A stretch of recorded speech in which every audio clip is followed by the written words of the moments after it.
Começa agora um novo episódio do América Dividida com a análise do historiador Bruno Cardoso Reis, em direto dos Estados Unidos. Olá Bruno, bem-vindo. Olá, obrigado. Começamos pelas revelações do novo livro do jornalista Bob Woodward, que fala em 7 chamadas secretas entre Putin e Trump depois de sair da presidência, e também que no início da pandemia Trump terá enviado testes de Covid-19 a Putin para seu uso pessoal. Bruno, que impacto pode tudo isto ter na campanha? Eu não sei se terá algum impacto, mas realmente, no fundo, alimenta estas dúvidas, estas questões sobre a natureza da relação muito próxima entre Trump e Putin. Ou seja, o vice-presidente Donald Trump, o candidato a vice-presidente, o J.D. Vance, foi dizer, mas há algum problema um estadista a falar com outro estadista? Bem, não há, mas à partida, quando é assim, isto não são chamadas particulares, quer dizer, há todo um protocolo de seguimento, acompanhamento das chamadas. As chamadas são registadas, obviamente não são divulgadas publicamente, mas ficam no registro, quer para uso por outros elementos da diplomacia americana, quer. Além do mais, estas chamadas terão sido feitas já quando Trump não era presidente. Claro. E aí realmente há um problema, ou seja, há uma lei, que é o Logan Act, de 1799, que impede cidadãos particulares americanos de fazerem, digamos assim, diplomacia paralela. Claro que muitas vezes isto também sabemos que acontece. Enfim, antigos presidentes são utilizados até informalmente, etc. Mas aí a regra, mais uma vez, é isso ser comunicado às autoridades, ou seja, ao presidente que está em funções na altura, perceber se ele tem objeções disso acontecer, dar conta do que é que aconteceu. Portanto, tudo isto realmente é muito anormal. Agora, voltamos ao ponto inicial e crucial, que é, será que isto afeta alguma coisa os eleitores, os votantes, os apoiantes de Trump? Provavelmente não. Ou seja, eles acham que tudo isto é parte do gênio de Trump, que isso só mostra que ele é capaz de lidar com outros homens fortes como Putin. E depois temos este lado ainda bizarro, realmente, aqui dos testes de vacinas, com aparentemente Putin a dizer a Trump para, por favor, não divulgar isso, porque isso podia ser mau para a imagem dele. E realmente aí eu dou razão a Putin. Realmente é muito estranho que um presidente americano estivesse preocupado, não tanto em testar a população americana, houve grandes problemas durante a presidência de Trump, mas no fundo, procurar que alguém que lidera uma grande potência, que é vista por muitos norte-americanos, inclusive muitos republicanos, como um rival e até um inimigo dos Estados Unidos, no fundo essa foi a grande prioridade de Trump, era tentar ver que se o líder russo estava realmente bem em termos de Covid-19 ou não. Bruno, e a economia dos Estados Unidos está bem ou mal? Há notícias de que os planos económicos de Trump teriam custos gigantes que iriam impactar na dívida nacional. Será mesmo assim? E outra vez aqui a questão dos eleitores norte-americanos querem saber destes números? Bem, realmente e objetivamente a economia parece estar relativamente bem numa série de indicadores importantes, ou seja, tem crescido uma média de mais de 3% ao ano durante estes 4 anos, portanto acima do que aconteceu com Donald Trump. Basicamente, os últimos números do emprego foram ainda melhores do que era esperado. Portanto, os Estados Unidos estão com uma taxa de desemprego de 4%, ou seja, basicamente isso é pleno emprego, quer dizer que é aquele desemprego, digamos, normal de as pessoas saírem de uma empresa e irem para outra, mas basicamente estão em pleno emprego. Onde as coisas estão pior é realmente ao nível da inflação, mas mesmo aí a inflação continua a baixar, está em pouco mais de 2% e, portanto, são os números mais baixos desde o período, digamos, anterior à pandemia, desde 2021, basicamente. Agora, o problema é que esses números continuam a pesar, é uma inflação muito acima daquilo que as pessoas se habituaram durante muitos anos, basicamente desde a década de 1980, e realmente as pessoas não gostam da inflação, ela reflete, obviamente, em menos rendimento disponível, mesmo que as pessoas estejam empregadas, não, depois têm mais dificuldade em pagar as contas, e, portanto, isso parece ser aqui um fator que pesa mais, eventualmente, do que a questão do pleno emprego, ou do crescimento económico, ou até do crescimento da Bolsa. Também houve números bastante bons de crescimento, digamos, do valor das ações em Bolsa, do Dow Jones, mas a inflação parece pesar mais e favorecer, desse ponto de vista, Donald Trump e ser mais favorável a Kamala Harris, que é associada, sobretudo na medida em que seja associada à administração atual, de Joe Biden, que ela é vice-presidente. Entretanto, uma nova sondagem revela que Kamala Harris lidera neste momento por uma margem de 3 pontos percentuais, 46% contra 43%, mas os entrevistados preferem Trump ao abordar o custo de vida e a maioria também concorda com a afirmação de Trump de que os imigrantes ilegais nos Estados Unidos são uma ameaça. Portanto, Bruno, aqui a diferença dos 3 pontos percentuais acabam por se diluir, não é? Bem, o problema é que são diferenças curtas, ou seja, muitas vezes estão na margem de erro. Estamos a falar de sondagens nacionais. Aí Kamala Harris tem até crescido, passou de 48%, 47% para 49%, mas o problema é que, o problema do ponto de vista, digamos aqui, de prever o resultado, é que Donald Trump também subiu, também aumentou.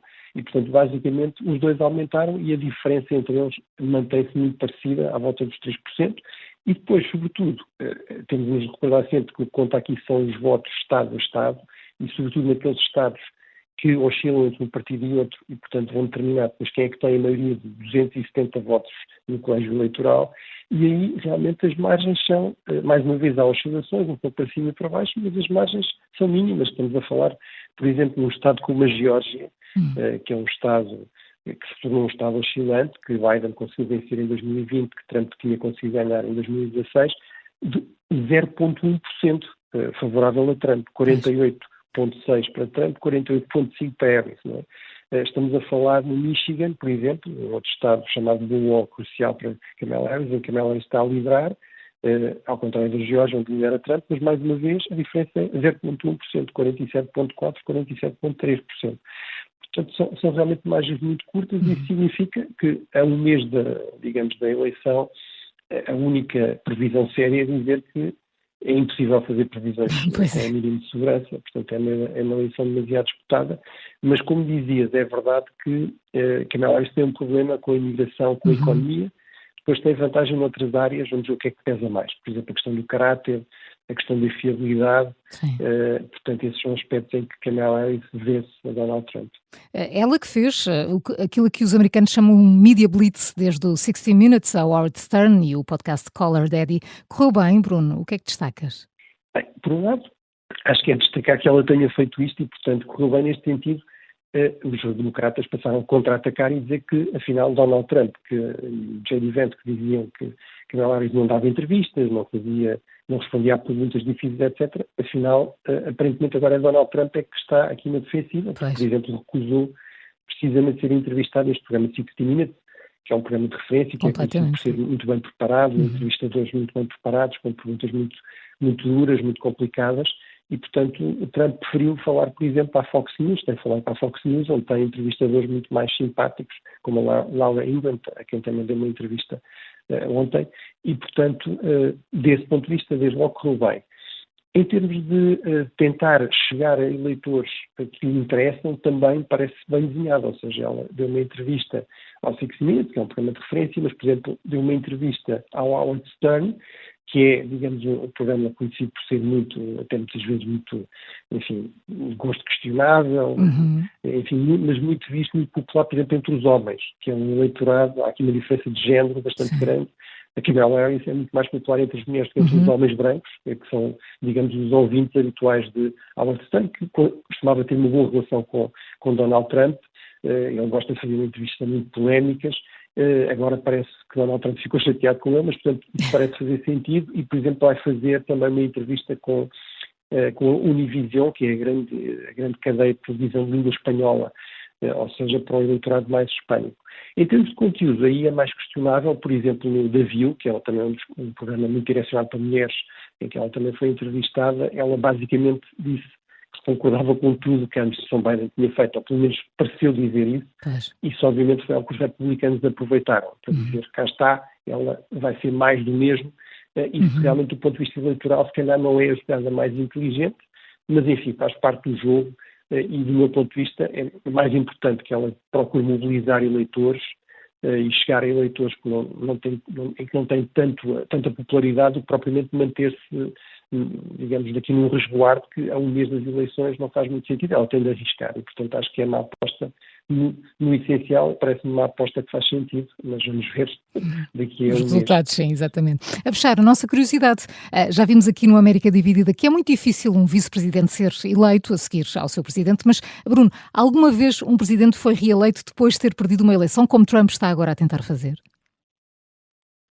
Eu diria que é ainda mais difícil, se tivermos em conta, digamos, os precedentes históricos. Portanto, temos dois candidatos que, à partida, não deveriam ser candidatos, provavelmente, e que têm muitas fragilidades, mas realmente, historicamente, isso só aconteceu uma vez, ou seja, em 1888, o presidente Grover Cleveland, que tinha perdido as eleições anteriores, ou seja, de 1884, embora tivesse ganho, mas ao contrário de Trump, ganhou o voto popular, ou seja, ganhou um conjunto dos eleitores, mas perdeu depois no colégio eleitoral e, portanto, em 1888 vai no fundo, recandidatar-se e vai conseguir recuperar a presidência, vamos dizer assim, mas esse foi o único caso. Houve algumas outras tentativas, por exemplo, o presidente Teddy Roosevelt tentou isso também em 1912, até como candidato independente e conseguiu um bom resultado, ficou em segundo lugar, mas não venceu. Também em 1940 o Herbert Hoover, que tinha perdido para o presidente Roosevelt na altura da Grande Depressão, também tentou ser o candidato republicano e nem conseguiu sequer também ser eleito nas primárias e na convenção e, portanto, acabou por não ir à eleição. Mas, portanto, é realmente bastante difícil, bastante raro. Vamos ver se Trump confirmar o seu caráter excepcional ou se vai confirmar a regra histórica. Exatamente. Bruno Cardoso Reis, em direto dos Estados Unidos, muito obrigada pela tua análise, Bruno. Até amanhã. Obrigado. Até amanhã. Até amanhã.